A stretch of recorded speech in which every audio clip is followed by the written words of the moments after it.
we know that they put these artificial food dyes in there to make it more appetizing to the children. Kids get more addicted to this because they're enticed by the bright colors and they beg their mom for it in the supermarket. It should be assumed that if you're buying conventionally grown produce, that it was probably sprayed by glyphosate. It is a similar chemical as Nazi nerve agents and in gas chambers. He developed non-Hodgkin's lymphoma from this. They were able to correlate it back to the glyphosate. Since then, Monsanto has been court-ordered to pay more than $2 billion to farmers. Give us some grocery store tips. Basically, there's a couple things that you need to remember. First and foremost, Courtney, welcome to The Art of Being Well. Well, thank you so much for having me. This is fun. You're in the telehealth clinic right now. Thanks for flying out to see me. Yeah. Appreciate it. Podcasts are great in person.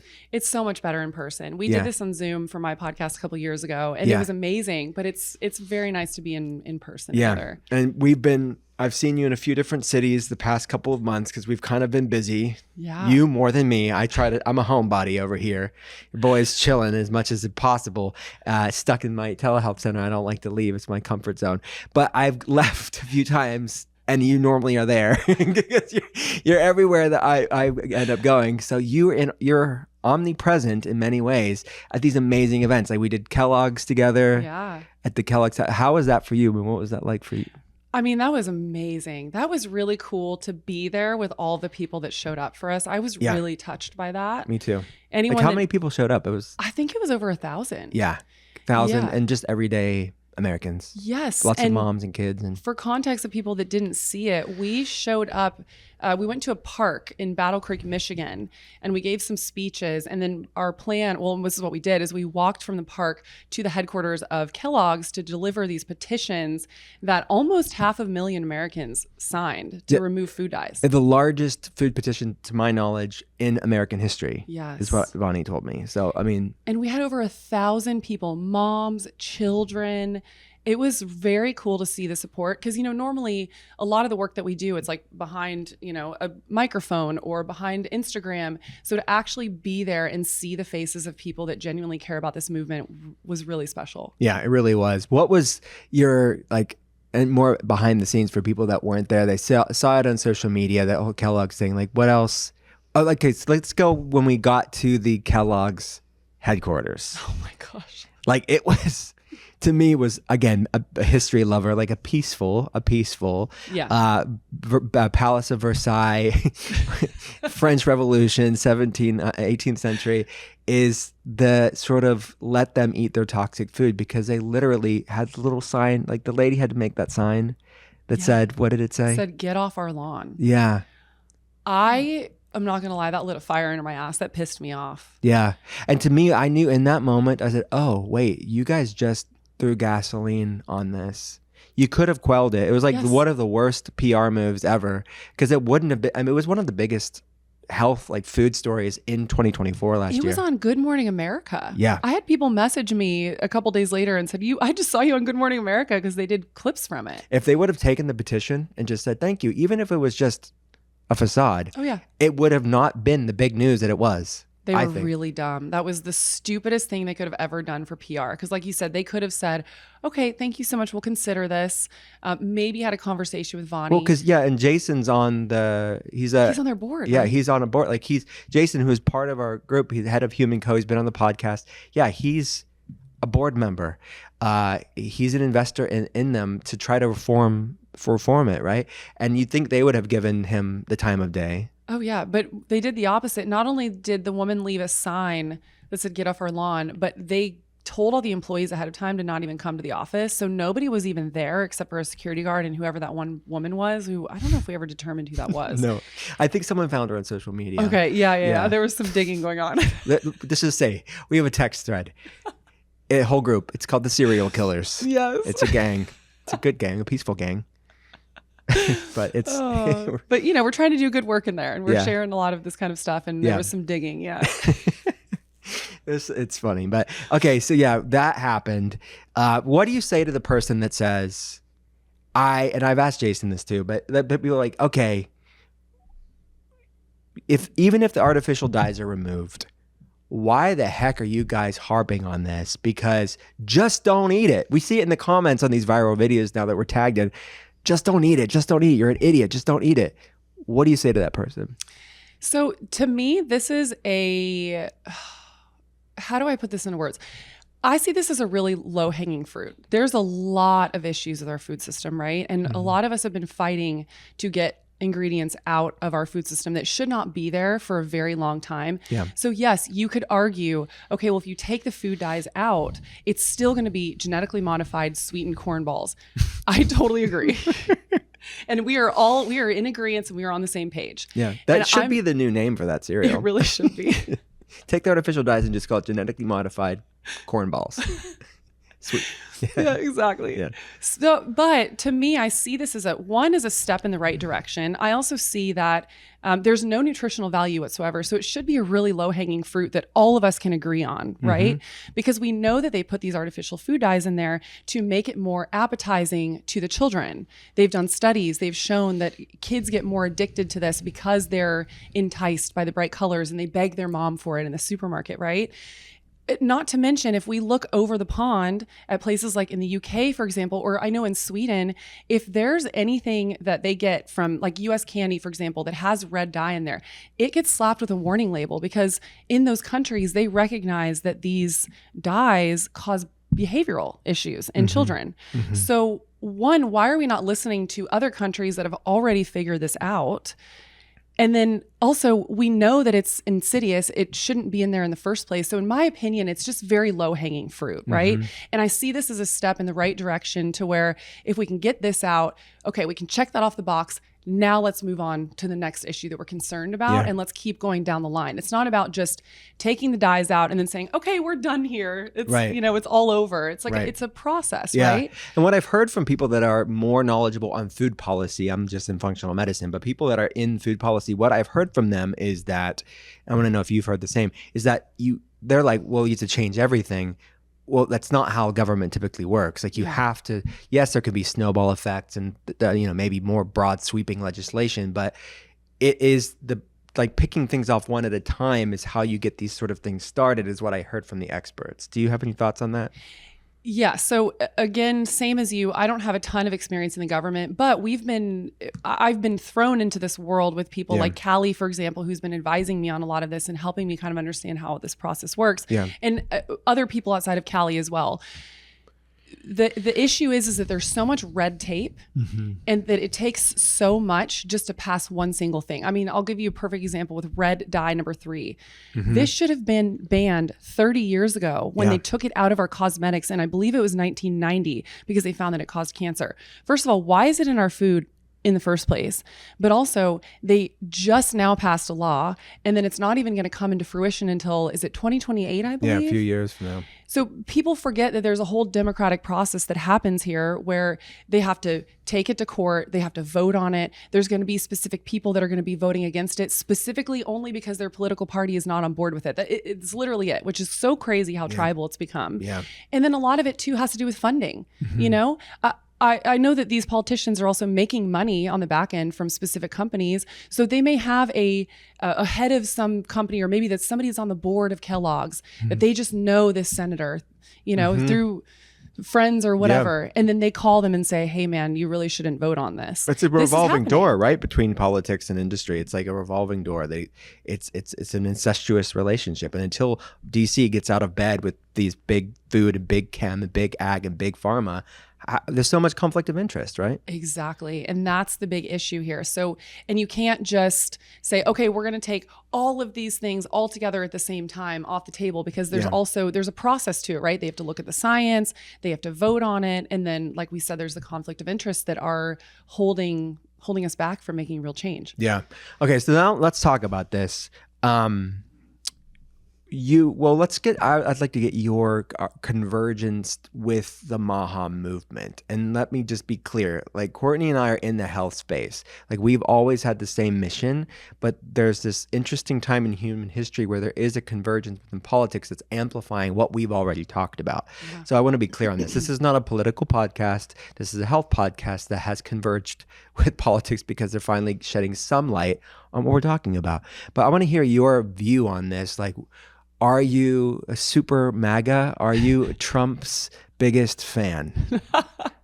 It's so Are you in funny. the Trump cult? No, it's so funny. I was telling you this on my podcast that I've gotten some comments of people recently saying, oh, this is just another MAGA podcast. And I literally laughed out loud because look, so for people that don't know my background, I have been in this space for almost 20 years because I started waking up when I was 21. I'm 40 now for context, because my mom started sending me books about health and nutrition. So I started reading about our broken food system around that time. So fast forward, then I got so into it that I decided I want to go back to school. So I went back to school to get my master's of science. While I was getting my master's, it was master's of science in nutrition and integrative health is what I was studying. I started Realfoodology, which initially was just a blog. Okay. This was when blogging was huge and everyone was starting blogs. So I created realfoodology.com simply as an outlet because I wanted to share all the things that I was learning, because largely what I was learning outside of my master's program initially, because I was taking the general nutrition classes where we were learning low-fat diets and calories in, calories out, all that. I was also in the works of Mark Hyman. I found Vani Hari around then. I found Dr. Josh Axe. So I was getting a different perspective than what I was getting in my traditional training at school, which later guided me into the integrative health side of things, because initially I was on the RD track, and this is where I was learning all that stuff. Okay. So this was back in 2011. It is now 2025. Everything that I am saying today and that I'm aligning myself with the MAHA movement is what I have been saying since 2011. My message largely has been the same. It's in my name. I created the name Realfoodology in 2011. Yeah. And you just personal, when you created that, where were you politically? So this was something I wanted to bring up. Yeah. I voted for Obama. Both terms, because at the time he was talking about GMOs, and I don't even need to give a whole background, but I was very much a liberal. I would say COVID is when I started just simply asking questions, and I was very dangerous. Yeah. I lost some friendships. What happened when you asked questions? I was telling you this off air that I got into a really big fight with a girlfriend that I had for 12 years who knew me very well, just simply because I was raising some questions around things that I didn't fully believe in. And now, I said this to you on my podcast, I feel like I learned a really big lesson when I was aligning myself back then with the Democratic Party. I was very, very, very liberal, very Democrat.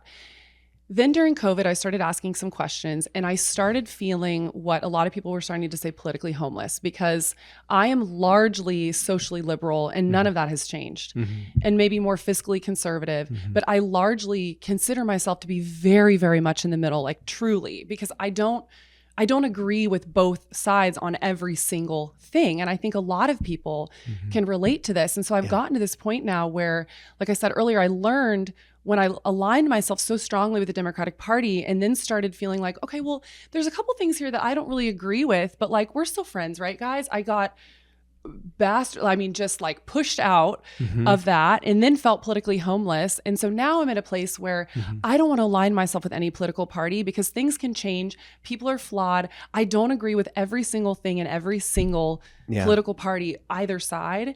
And so I don't want to align myself with either one. So it's funny because you and I have been having so many conversations about this recently, and I laugh about it because people will call me MAGA and, oh, you're far right and all this stuff. I don't agree with any of that, because I'm here for MAHA. My life's work, my life's purpose, I truly believe that I was put on this planet to help people be healthier. That's it. I just want to help people thrive. And I want to guide them down a path that leads them back to their own intuition, so that they know what to do, what's best for them, and how to feed themselves and nourish their families. That's it. That's my whole prerogative. So I have aligned myself with MAHA for the moment, because largely what they are saying right now, I agree with a lot of it, because it's everything that I've been saying and I've been trying to get people to understand for the last 20 years. Yeah. Okay. This is brilliant. So now let's go. I'm going to take a contrarian view of the things we see on social media. So all the keyboard warrior trolls out there can be like, okay, you're asking in the comments, we're not probably going to answer you, but we will answer you on the podcast. So we don't have the time. We don't have the time to sit there and exactly. I don't think very many, if at all, I'd like to be proven wrong. Has there been any hearts or minds changed in the comment section on Instagram and TikTok? I think it's an exercise in futility and not good for your mental health. I agree. So keep it to a minimum. Amen. All right. So I have two questions for you. One, what do you say to the person that's like, yeah, I get what you're saying. Chronic disease. I'm behind that. But RFK, he's not it. He's not it. What do you say to that person? I have so much to say to this. First and foremost, he was a part of the Democratic Party. He was actually the darling of the Democratic Party. If you look back, he was on all these covers of magazines. Environmental work. Yes. Yeah. I started following his work 6, 7, maybe 8 years ago. I don't even remember how long ago it was, because he was going after large corporations that are poisoning us. Yeah. Cleaning the Hudson River out as well, even earlier back. Yeah. Yes. He went against, I believe it was DuPont, right? For the Hudson River. DuPont and Monsanto. And then Monsanto. Anyone that knows me knows that Monsanto and glyphosate, which we'll get into later, is something that I am so passionate about.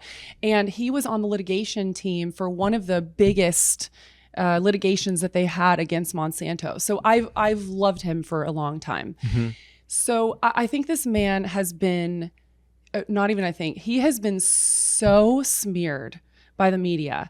And I think it's because he is a threat to the system, and he is a threat to very large corporations that stand to lose a lot of money if the truth actually comes out about what's happening with our food system and our pharmaceuticals and big ag.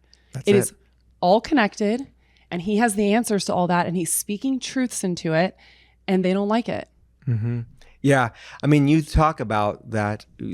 I think most Americans can get behind the corruption, right? Even if maybe, let's not be conspiratorial. Let's just take facts for facts. Like, you have big companies, let's just talk about big pharma. They've been fined trillions of dollars. Yes. Let's say billions of dollars on the exact amount. Let's just say a couple $100 billion to be conservative.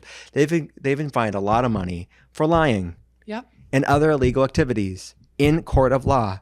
Over years, they created the opioid epidemic. They created the Vioxx death epidemic. I mean, horrible things. But somehow we feel like, that system that's attacking one man, and then people don't put two and two together of like, well, why is this system coming after him? This system that has so much corruption. And I honestly think that's what most Americans do get. Most Americans do understand that. And despite the 98% negative press, could see through the fact that like they are protesting too freaking much. Yeah. Right.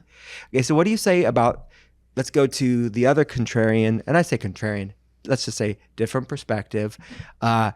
This, what I would call a subset of RDs, conventionally trained dietitians, that they are very much against what we're talking about. And there's this sort of contrarian, I could say it's contrarian video. It's videos, reels, TikToks they make.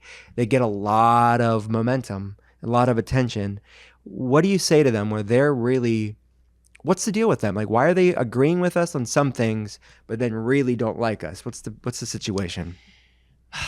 To me, I find it a little bit confusing, because I find in a lot of these videos, and I don't know if the people that are siding with them fully see this, but a lot of those videos, they're actually agreeing with mostly what we say. They're acknowledging that there's corruption. They're acknowledging that a lot of this is largely driven by capitalism, and there's other things happening, but they're acknowledging that the system is flawed and broken. Mm-hmm. And they're even often acknowledging that Americans are sick and that they're dealing with a lot of chronic diseases. But then they somehow turn it around and skew it and then try to make MAHA then the problem, and it's not a part of the solution. So then my question is, then what do you actually think is the solution? Mm-hmm. Do we continue going down this path that we're already going? Because that's what I don't understand, is that, okay, so you're going to hate on the MAHA movement. You're going to hate on Bobby. And look, let's be real here. All of this is because there has been so much media spin around Trump. And again, I'm not sitting here as like a Trump sympathizer, but like, I think most people can recognize that the media has gone hard against him for the last. Yeah.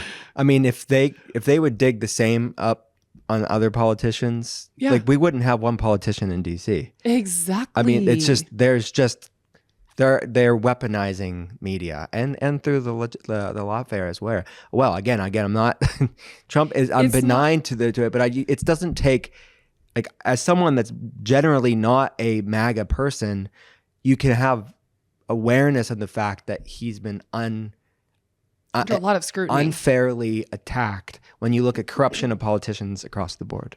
Absolutely. It's like you said, if you look under any rocks under any politician's past, like everyone, they're all gonna and have he's skeletons. like a cockroach. He's still surviving. It's like, could you imagine if any other politician had 98% negative press? I mean, that is pretty wild. He is kind of like a cockroach. I think the approach, I get, like, it backfired on them totally. It did. And same with Bobby. It woke Americans up because, like, you are protesting too much. I literally am like, I may not agree on everything, but you guys are coming on him hard. Like, so I guess he's probably doing something right. Well, exactly, because we found, what is the word I want to look for? It was like we found like a pinpoint, like a point where they were like, squirreling around. And so to me, that tells me that there's some secrets there and there's some darkness there that needs to come to light. Because why are you trying so hard to protect it? Yeah, the videos online with those people are really interesting. And I have such a hard time with it because I think a lot of it too is it's this rage bait that we see on Instagram, where if you take a really hard stance and you're super dramatic about something and you kind of evoke this enragement in people, it gets a lot of views, it gets a lot of likes. So part of me is wondering, okay, are you just simply doing this for the likes, for the virality of it? Because they're just getting further. I'm thinking of one account in particular that, has just been growing like a wildfire recently. And I don't know if it's just that people want to be enraged and they want something to complain about. But my question again is, I want to know, okay, so if you don't think that this is the right solution, then what is the solution? Yeah. Because we're sick. We're very sick as a population. And what we're doing right now is not working. Right. And that system, like, you look at it from a historical standpoint, the system as it stands today has been in power, has been ran for 100 years, the medical industrial complex, right? And yes, you could say maybe there's nuance and context of different people within that. It's not monolithic. I understand that. Yeah. But the status quo has been going on for 100 years. Who is it? Like, if it's not Bobby, who is it?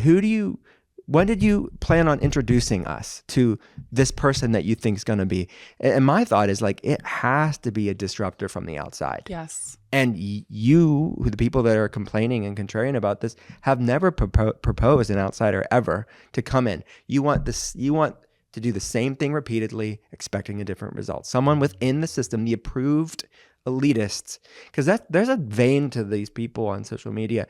There's the arrogance like spews through the screen. Yeah. Like, right? It's like so deeply smug, where it's like, someone by their fruits. And it's like, I look at that. So from an energetic resonance standpoint, like just a human quality standpoint, I don't know how anybody looks at this videos and be like, wow, you have a chip on your shoulder and you seem super arrogant. I totally agree. And then you think about it too. So they're super smug and super elitist and trying to position themselves as they are the only person of authority in all of this. And then they come out and they talk about people of lower socioeconomic class, people of color, people that are getting disproportionately affected by this food system right now. And they love to point this out, but then they're going against every solution that we try to bring up. So again, what is your solution? Because what we're trying to do right now is we're trying to help those people that are being affected disproportionately. We talked about food dyes earlier. Food dyes, people, it's so convenient for people to say, okay, well, just don't buy the food that has food dyes. Okay, well, what about the children that are going to school? They're in this public school system. Their only meals that they are getting throughout the day is through the school system, and they are getting genetically modified, sugar sweetened corn balls with dyes that are linked to behavioral ADHD issues. So what is the solution? How are we going to help those people? And I'm sorry, but sitting behind a video looking smug and saying, well, the science says this, and these people are being more affected than anyone else, and it's elitist to say to only eat real food because they don't have access to ultra processed foods. You're literally fighting for the system that are keeping people sick. You are quite literally fighting the system keeping people sick. So what is your solution? Yeah.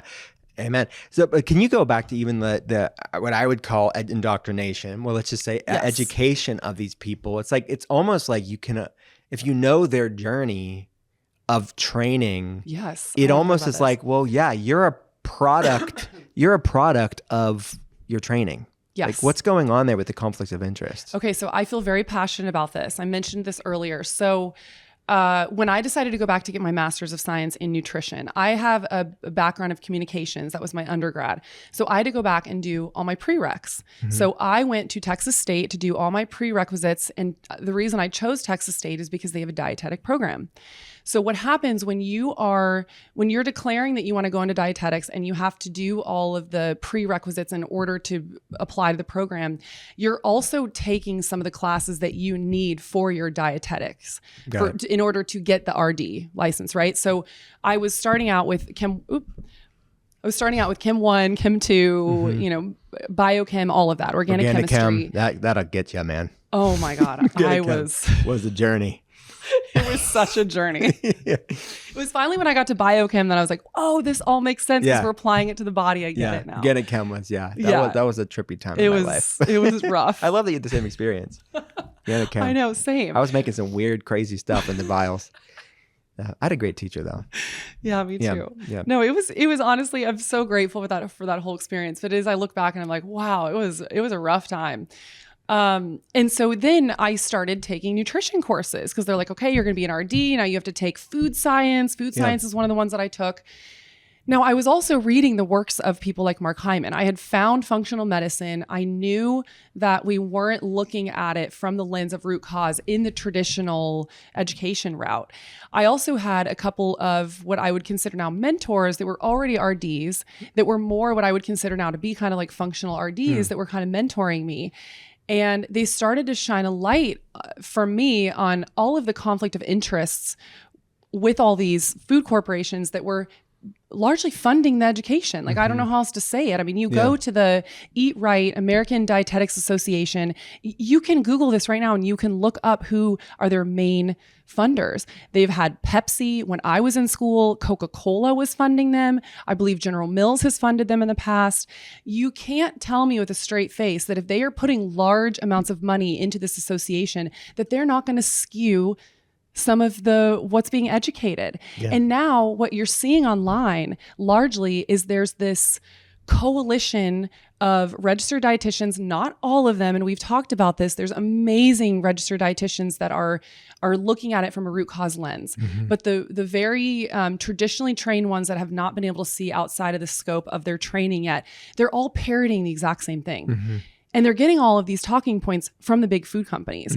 Callie Means actually talks about this because, when he was in this world of lobbying for these food companies, they would all come together and they would come up with these narratives of saying, well, it's actually racist to tell people that they can't drink Coca-Cola because food deserts. And what if this is the only thing that they have access to? So they're feeding this through the food companies to the registered dietitians, and then they're sending them out into the world, and they're expected to actually help people. But how is it helping people, telling them that it's racist to avoid ultra-processed foods? That is pretty disturbing. It is very disturbing. Talk about harming people and through virtue signaling. Absolutely. Right? You are harming people, talking about being progressive and tolerant. There's nothing progressive or tolerant about this behavior on social media. They talk about MAGA being intolerant. Man, bro, I've looked at the behavior in people on social media. Doesn't take a rocket scientist to see where's the real bullies, where's the really intolerant people on social media. Sorry to digress, but that's what's happening right now in the food space, in the health space. Oh, I literally got a comment on my, so I posted recently, actually we collaborated on this. I posted about Trump just signed an executive order right when RFK Jr. was sworn in through the Senate that essentially outlined what the next 180 days are going to look like and what the prerogative is for the HHS under Robert F. Kennedy Jr. And it was very simple things. Basically, to summarize it, is that it said, we want to get to the root of all of these chronic diseases that we're seeing. It laid out some stats that we're dealing with, and it said, we want to get to the gold standard of science. And it was very simple stuff. Like, anyone that cares at all about the health of human beings should all be on board with it. It was very just like, we want to get to the bottom of this. Yeah. And there was a comment that said, okay, well, what is their prerogative to help people of color and lower socioeconomic, families? That is the SNAP program. That is the program. Yeah, right. Like, I don't know how else to say this than it's like a rising tide lifts all ships. And what's happening right now with our food system is that it largely is affecting these lower socioeconomic families.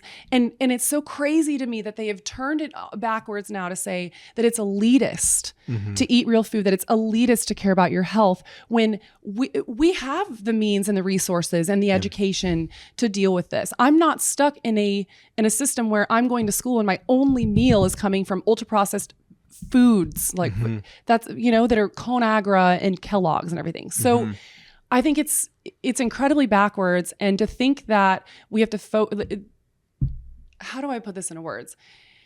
All I'm trying to say is that this will benefit everyone. And what's going to end up happening is that it's going to benefit the people that are struggling the most, that have the least access. Yeah. Well, you're reforming if you reform the public school food system to be more nutritious food, and a lot of these, let's just call them RD Karens on social media, they would say, yeah, well, we want to focus on whole foods. Let's do that, right? But it's racist the way that it is right now. Well, democratizing something makes it less messed up. For everyone. It makes it less inequitable. That's what we're trying to say. But I think because the wrong, quote unquote, wrong people are saying it, they're so deranged they can't see through the fact that, like, you should be coming alongside us right now because we are in agreement with you on so many things. Can't we find what's in common? Yes. Yeah, so it is a wild, wild thing. So, I mean, do you think there's any hope of us finding common ground with these people? I think for some people it might be a lost cause because I think they're so stuck in their indoctrination. Because there is also a level of, I hate to say that, but there is an indoctrination that's happening, because if they look to their education and largely everything that they learned, it's almost like they can't even get past the fact that largely a lot of what they learned may not be the full truth. And so I think a lot of them, it's going to take a real reckoning. And I don't know if that looks like when they get out into the workforce and then they're physically working with these people one-on-one, and they're seeing how much people are suffering, and then they're trying to implement the things that they learned in school and seeing that this is not the way to do it. Yeah. I don't know how else that they're going to get around their own biases. I think it's going to take a really big person to just sit down and say, you know what? This is actually not about me at all. This is more about helping people. So how can I find common ground with the people that are actively currently trying to change the system to help people? Even if you don't agree on everything. I think that's the biggest thing, is like, okay, I'm not pretending that we're going to agree on everything. But similarly, if you look at the history of them, like we talked about RDs, but similarly, the sort of capture of the education of medical doctors, right? With the Flexner Report, the early 20th century, with, I don't know if you want to talk about that, but it's just basically that was decided very early on to delegitimize and to downplay and to shut down and censor any natural alternative health, herbology, anything with natural medicine was really dispelled because of this report, and it's never been changed. It's never been reformed. And that's, again, the same indoctrination. But yet I see a sea of medical doctors that got into health, that had this awakening once they got into the practice, into the real world, and saying, I can't help people with the system. And as I mentioned on your podcast, like, most of my colleagues in functional medicine are conventionally trained, but they all had their individual aha moments of like, oh, wait, I learned no nutrition, but yet most of the people I'm seeing on a daily basis are here because of lifestyle problems. Yeah, exactly. I think we also talked about this on my podcast, that I just interviewed a doctor yesterday that was allopathically trained, and then she went back to train in functional medicine because she realized that she wasn't actually able to help her patients in a lot of ways. And again, this is not vilifying doctors. I believe that every doctor in health, or my hope is that everyone that gets into health to be a doctor, practitioner, is because they genuinely want to help people. But the problem is that the system that we're in right now is not educating people in the real ways that can actually help people. Yeah. I mean, you go to a doctor right now, just a general allopathic conventional doctor, and let's say maybe they tell you your cholesterol is really high, and they say, you need to eat this way.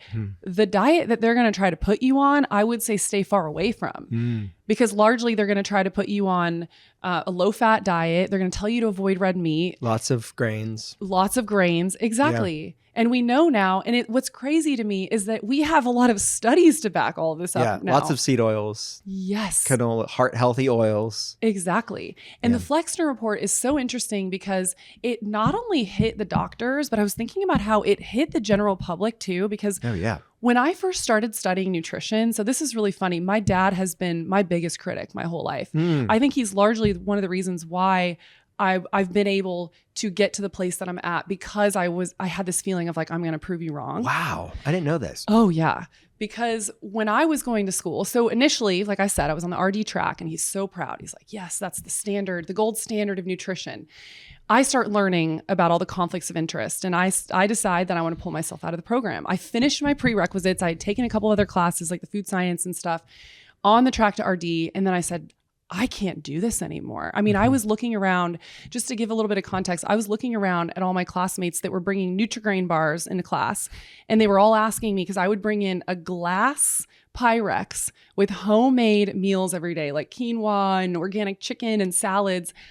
All of my classmates would be like, oh my God, wow, what are you eating? As they're eating their ultra processed packaged foods. And I don't say this from a judgment place. I don't say this to be mean. I really had this moment of, oh my God. So even the people that are studying nutrition don't fully grasp this yet. Yeah. And that's okay. Everybody's going to learn that like on their own path. But it made me realize I wanted to get a different type of nutrition education, but I was very specific because I wanted to make sure that I got it really grounded in science. I really wanted because you need to understand the human body. Because initially when I was going to school, I wanted to be a practitioner like you. I was actually, my plan was to go for my CNS or my CCN, and then I was going to sit down with clients and have a practice. I got so passionate about what was happening with our food system that I just decided to go a different way. But the point, to bring it back to my dad, was that he was so mad at me for pulling myself out of the dietetic program. He was like, and you know what, to his credit, he really did push me, because initially I was looking at places like IIN, which would have just been a certificate. And he's largely the reason that I pursued my master's through an integrative school. And I'm so grateful for that, because he was like, okay, at the very least, like, we need to find you a really good accredited school where you can have your master's of science and you can study integrative health, which is why I landed with the school that I did.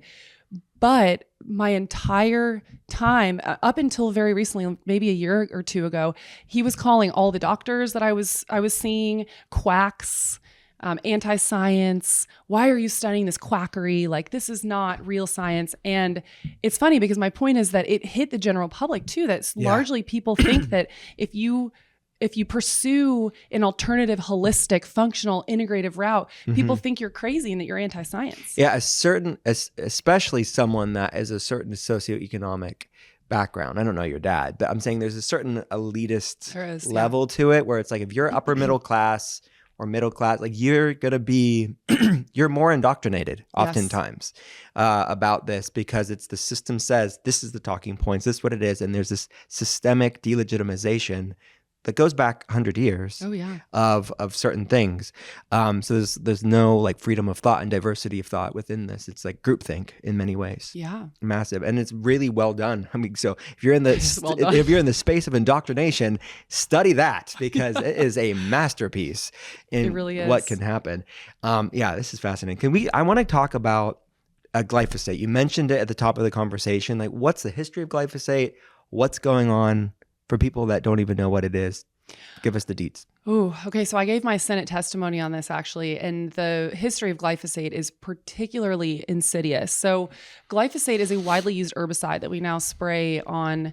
It should be assumed that if you're buying conventionally grown produce, that it was probably sprayed by glyphosate. It's most likely been sprayed by it. Glyphosate has a really scary history. So there's a company called Bayer that bought Monsanto back in 2018. Before that, Bayer was involved in World War II, and the glyphosate is a similar chemical to what was actually being used as Nazi nerve agents and in gas chambers. Now, after the war was over, these chemical companies had a large surplus of these. They also knew back then when they were using them as Nazi nerve agents, they knew that they could also use them as pesticides. So what did they do? They marketed them to American companies to then spray them on our farmlands. And Monsanto in 2018, I said, was bought by Bayer. And actually, Bayer was a smaller subsidiary of a company called IG Farben that was largely responsible for all these agrochemical companies. And then it dispersed, I believe, after the war. And then this is when these kind of agrochemical companies started to pop up because they realized that they could spray this on our crops. Now, this is where I kind of am torn between, I think some of this was started with good intention because they thought that they could control pests on the farmland. And I know that after the war, there was a huge concern about food accessibility and scarcity. Now I get that. And so I think that it was largely started with good intention, but I can't help but also bring up, if we knew that it was harming humans in Nazi Germany, how did we not make the correlation that it was not a good thing to spray on things that we're eating? Yeah. That is beyond me. Right. Well, it's like when humans pretend or try to play God, it comes with whether it's intended or unintended consequences, right? It happens time and time again. Exactly. And then what happened is that they started realizing as they were spraying glyphosate all over their crops that it was killing the crops. It was killing everything. So what did they do? Monsanto created genetically modified foods, crops that could withstand the glyphosate. So what you could do is you could just spray it all over the field and it would kill everything but the crop that you're trying to grow. Yeah. There's specifically corn is the one that there's a couple of them. So there's GMO, they're just now starting to release GMO wheat, but it started out with GMO corn and GMO soy. Exactly. Yeah. And then there's another form of corn called BT corn that has something called BT toxin in it. And when insects eat this toxin, it causes their stomachs to explode. Now, what's really fascinating about this, and I actually would love to hear your thoughts on this, because as I was digging more into this, so the mechanism that causes their stomachs to explode is what happens is it starts putting these little holes in their gut, and then eventually their body just can't handle it anymore. What are Americans largely dealing with right now? Something called leaky gut syndrome, which is literally holes in your intestines. How can there not be a link between that? And again, why shouldn't it be studied more? Exactly. We need to study this to have the science, because this is just me saying, okay, there's this, that, and that. Mechanistically, it makes sense. Yeah. Mechanistically, it makes sense. So why are we not studying this? Yeah. And there's people that want to, like you look at Alessia Fasano, there's people that are looking at it, but it's not given the attention, the money, the resources. Hopefully now we can start looking at these corners that are maybe going to be inconvenient for the industries. Exactly. And all of this needs to be studied. And look, the data is there. The data is coming out.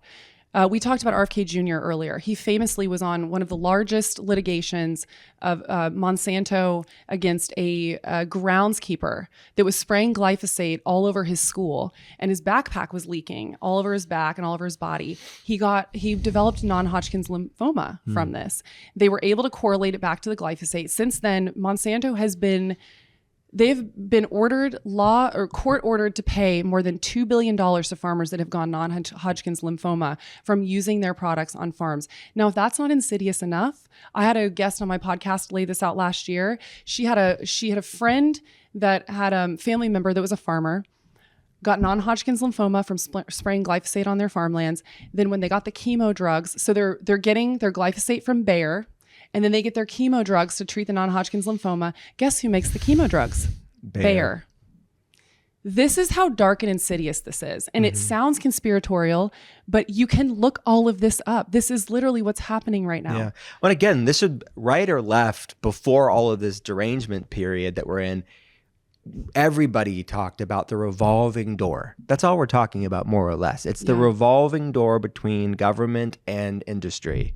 This is not conspiratorial. This is just facts. If you look at the positions that people held before or after their tenure in government, there's massive conflict of interest. And that's just one aspect of it. It's so much more complex than that. And probably so much more conflict of interest than we even know. Exactly. Yeah. Because if we're just seeing this and we're not even experts, like, could you imagine like really what is in the behind the scenes conflict of interest. Exactly. And that's why we don't need to make any of this political, but I think this is a large argument for why so many people are excited about Doge, because this is the first time that we've had somebody actually come in and go, okay, what actually is happening behind the scenes? Where is the money going to? Who's getting the payments? Right. And again, that should be a bipartisan thing. It should be a bipartisan and thing. Again, Elon is historically a Democrat. I mean, it's just not a right-wing thing at all. I saw a video from Barack Obama years ago saying the same thing that Doge was. He wanted to do. Yeah. He said, I want to go the federal budget line by line. This is Barack Obama saying it, and it was revered. It never happened. Yeah. But you have someone that's actually starting to do it. You may not agree with him, but when you're looking at waste or... I mean, look at the Social Security, like the people that are being paid, they're 200, 300 years old. There's someone getting Social Security. Like crazy. That is called waste. I saw a meme that said people are outraged that Revolutionary War veterans are getting Social Security payments. Yeah, that's amazing. I laughed so hard at that. But, but the analogy is like, okay, people are irritated because like someone's saying, yes, someone's robbing you and you're mad at the person that finding out they're robbing you.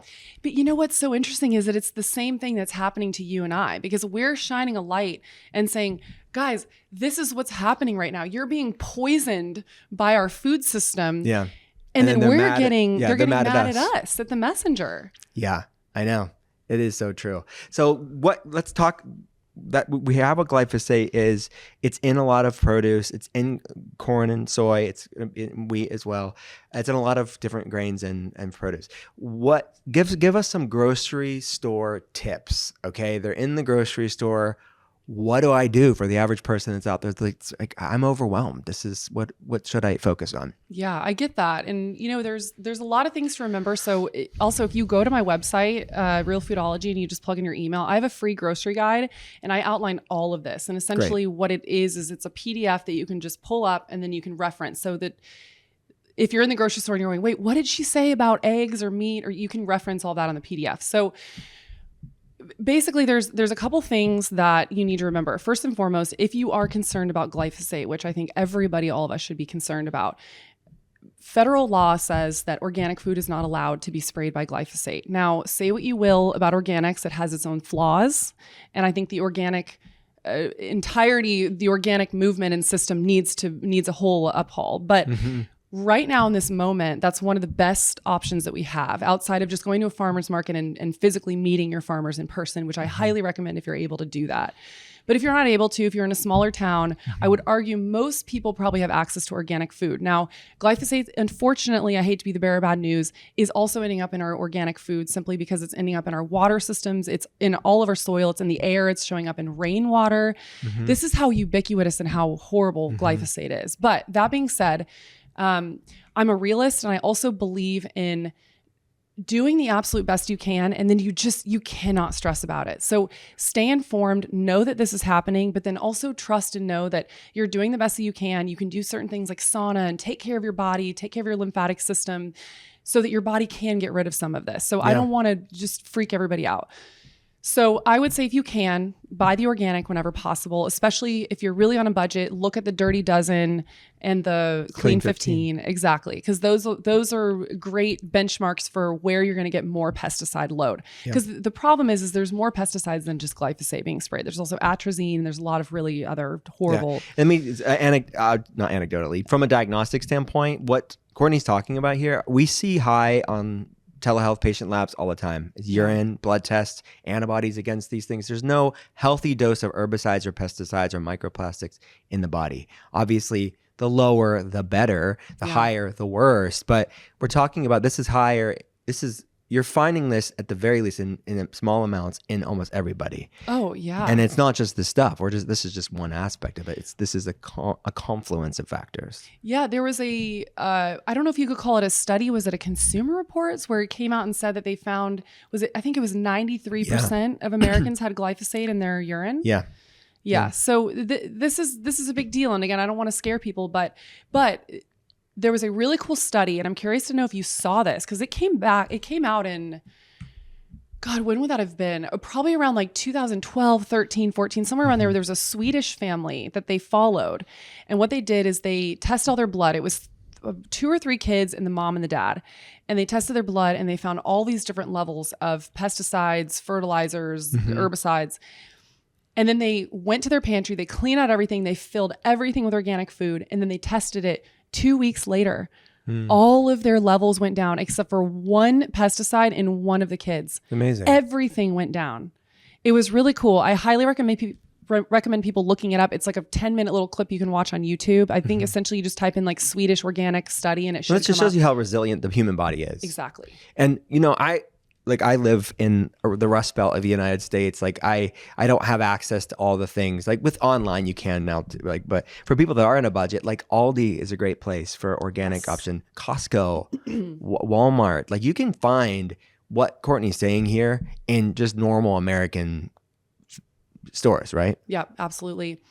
And I want to give my tips and tricks, for navigating the grocery store. And then I also want to speak a little bit to the budget piece about it because I know a lot of people are really struggling and I want to be sensitive to that and speak to it a little bit. So I have 2 rules of thumb that I go by when I'm going through the grocery store that make it a lot easier because I know a lot of this can sound super overwhelming. Now, look, what do I recommend most people eat? Eat as much real food as you possibly can. It's literally in my name, Realfoodology.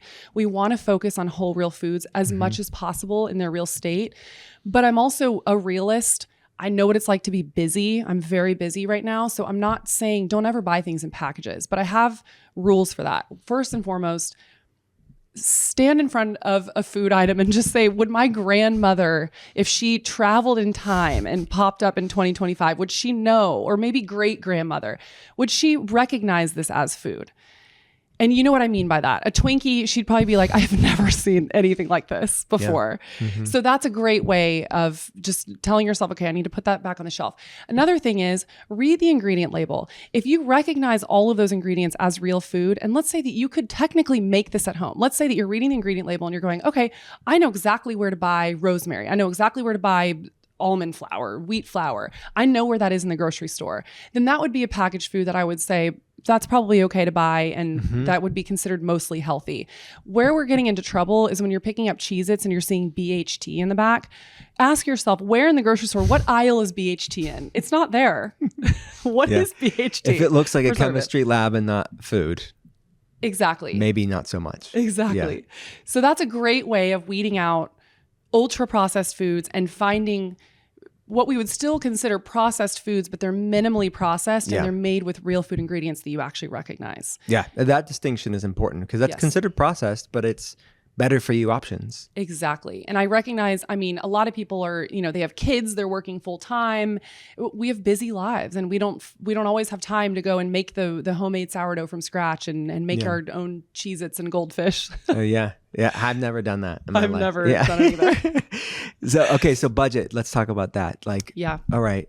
Eggs are are expensive. A lot of this stuff, real food stuff, the prices are really high. What do you recommend there? I know. And it's, my hope is that we're going to see some of this go down. But, in the meantime, and just in general, a lot of pushback that I get from people is, well, not everybody can afford organic. And I totally respect that. Let me share some of this, not all of this. And I want to be sensitive to people, but some of this is also about priority. When I was in school, I was working 2 jobs. I was barely making my rent. And I was learning about all this and realizing how incredibly important organic was. So I wasn't eating out. I don't even know if Postmates was a thing yet, but I would certainly not have been Postmating stuff. I was going to multiple stores knowing where there were certain items that would be on sale. I knew that I could get my organic grass-fed beef for a lot cheaper at, let's say, Trader Joe's. So I was going to a couple different stores and I put an effort into it. And that's the thing is, where you prioritize things, you will figure out how to make it work. And unfortunately, the reality of the situation is that we are living in a time right now that if you do not make time for your wellness, you will be forced to make time for your illness. You just will. So it's one of those things that you have to recognize that this is so incredible. This is just as important as the need to put food on your kids' table, because what we are feeding our children can either set them up for a lifetime of wellness or a lifetime of illness. And look, I'm not trying to guilt trip anyone. I'm not trying to say that if you've made mistakes in the past that you can't Amen to remedy that. those. Yeah. You can always change things around. And It's like Maya Angelou said, when you know better, you do better. Thank you. That is one of my favorite quotes. Yeah. I love her. It's like, that's what it is about. It's like, I, as a dad, like, of course, 15 years ago, I could have done so much better, but we all are learning, hopefully, and it's okay to pivot and evolve and not shame ourselves for things we can't go back and undo. Exactly. You can't change the past, but you can change the future, and give yourself compassion and grace that you didn't know better. Do you know how many mistakes I've made in my life that I wish I could take back just because I didn't know better? Same. But that's okay. That's okay. So you exercise compassion for yourself. And I would say, figure out ways that you can make this budget work. Maybe you don't go to Starbucks anymore for your morning coffee, and you make your coffee at home instead. I think you brought up a good point, and there's exceptions to what we're going to say. There are certainly marginalized people that are destitute, that are really struggling, but there's food deserts and food deserts. There is a broad swath of people that will say these things to us on social media that are on their $1,000 iPhone. Yep. They have their Chanel purse in their videos with them. Yeah. And I'm not even great. If you want to buy designer bags, love that for you. Don't tell me about access. Please don't. Exactly. Because it is like you have time to sit there on social media and complain, but it is, but then our American culture of prioritization, we don't say America doesn't have access to streaming networks, exactly. The endless, all the Netflixes and the Hulus, or eating out, or buying alcohol, or going on vacation, or buying materialistic things. We don't ever talk about access to that. Yes. But the average lower to middle class American has some of that materialistic stuff. Absolutely. I mean, so this is I 100% agree with you. It's the hard truth. We irritate people when we bring this up. There are exceptions to, I'm not making blanket statements, but I would say a significant percentage of the complainers have all the materialistic shit. Yes. And it's a priority problem, not a price problem. Exactly. Because they want to be able to go binge drinking on the weekends with their friends, or go to, the martini bar, the wine bar, spend the money on that. They want to Postmates their meals every night. They want it to be convenient. They want it to be fast. Because they're marketed to. Well, all that stuff is marketing. That's a huge part of this too. And they've been indoctrinated to know this is where I put my value in. That stuff, it's inaccessible. But when your why is bigger than your excuses, I've seen middle class, lower class people that are budget, paycheck to paycheck, heal just as much as the wealthy person. Yes. So please, stop the excuses. 15 years of experience of all different type of socioeconomic backgrounds. And I see wealthy people have the same type of excuses. They're just different excuses, but they're still excuses. Exactly. Like, I'm too busy. I'm traveling all the time. I'm too stressed. They have different excuses, but they're still excuses, versus the person that's paycheck to paycheck that doesn't have the excuses, and their why is bigger than the excuses. Heal. So to me, the commonality of someone not getting healthy is largely excuses. That's not always true, but my experience. No, and the a lot of the comments that I get that are these, virtue signalers, these ones really piss me off, because often they make these made up scenarios. So they're coming from their $1,000 phone and their cushy couch, and they're doing just fine. They have the access and the resources for the food. And then they're making up some random scenario of a woman that they've never met that's living on welfare, that doesn't have access to this stuff. Now, let me be very clear. I'm not saying that those people don't exist. But what I'm saying is that, why are we fighting so hard to keep those people in that system, instead of saying, okay, let's figure out how we can get you access to real food. Right, which goes back to the top of the conversation. Yes. Reforming SNAP, reforming the public school system, food, because we do realize there are people that are genuinely in that position. Genuinely do need help. Let's not roadblock it for them. Let's empower them. Exactly. Yeah. My friend, this has been a blessing of conversation. Before we go, at the end of every episode, we have your art of being well. First question is, what is the worst tasting healthy food that you eat? It tastes freaking disgusting, but you do it for the health sciences of it. Oh my God. So, it's funny. Maybe I'll give you an example of the past, because I will say, I've been on many journeys of different food diets and things that I've done in the past. And I have a rule now that if it doesn't taste good, that I don't do it anymore. I love it. It's a lesson there. Exactly. Because I used to choke down. Okay. So I used to choke down these, I can't remember the name. There was this greens powder that comes in a glass amber jar that's about this big, and it's like Vitamineral Green or something like that. Okay. It is the worst tasting thing you have ever had in your entire life. No amount of bananas and peanut butter can like mask that taste. And I used to choke it down. And you know what? If you have the bandwidth and capacity to do that, I love that for you. I did it for 20 years. I'm at a place now where I can't do it anymore. Hey, Ray, I haven't had it, but I can taste it all in my mouth as if I had it. I know what you're saying. What are two like maybe out of the box supplements maybe that you take that not enough people know about? This is one. Every time I bring this up, people are like, I've never even heard of that. Calcium D-glucarate. Okay. And I want to shout from Great the for rooftops. hormone health. Yes. About calcium. Tell people about it. Okay. So what it does is, well, correct me if I'm wrong, but what I understand is that it binds to excess estrogens and helps your body flush it out. Yeah. Okay. So it's really great for your liver. It's also if you're dealing with any sort of like hormonal issues. Actually, the first time I ever got on it was I was dealing with horrible hormonal acne. It was a lot of it was really cystic. And someone told me, okay, well, look at your liver. So let's get you on a liver supplement that will help clear those detoxification pathways. And then let's get you on calcium D-glucarate to bind the excess estrogen. And just those two things alone. And then I think also incorporating meat in my diet, I think is what healed my cystic acne. Love it. And so now I take calcium D-glucarate almost every day just to kind of like neutralize the estrogens. You have another one that's out of the box? Yeah. And then the other one would be, oh God, what is another out of the box that I take? Oh, urolithin A. Oh, postbiotic. Yes. I'm a huge fan of urolithin A. So I'm hoping to be pregnant by the end of this year. Okay. It's I'm getting married in June and then I really want to have babies. And urolithin A is food for your mitochondria. And I'm learning more about fertility and I'm learning that your ovary health and your cells in general are only as healthy as your mitochondria is.